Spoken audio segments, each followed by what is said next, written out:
I'm Paul Michelman, Director of Content for Harvard Business Digital, and our guest today is John Boudreau, Professor at USC's Marshall School of Business and co-author of Beyond HR, The New Science of Human Capital. John, thanks for joining the program. It's a pleasure, Paul.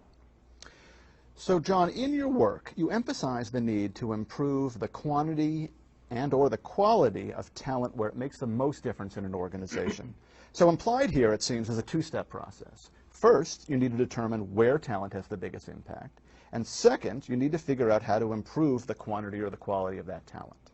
So first things first, how do we determine where changes in talent practices in the organization would potentially have the biggest effect?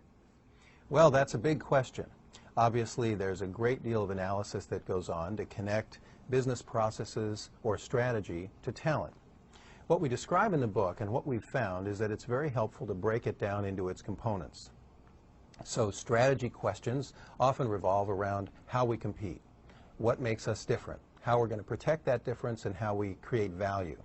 With that in place, we can begin to drop down and think about processes, resources, and other supporting elements.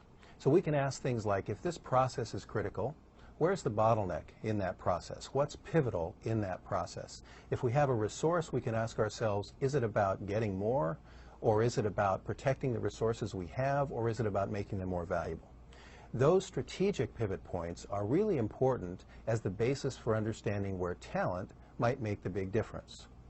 For example, if you think about Disneyland, the high-level strategy is surprising and delighting customers, and I think everyone would agree on that. But at that level, we can't really say where the pivot points are in talent or strategy. Turns out Disney does a lot of things well. But one of the things that everyone says could be improved is waiting in line.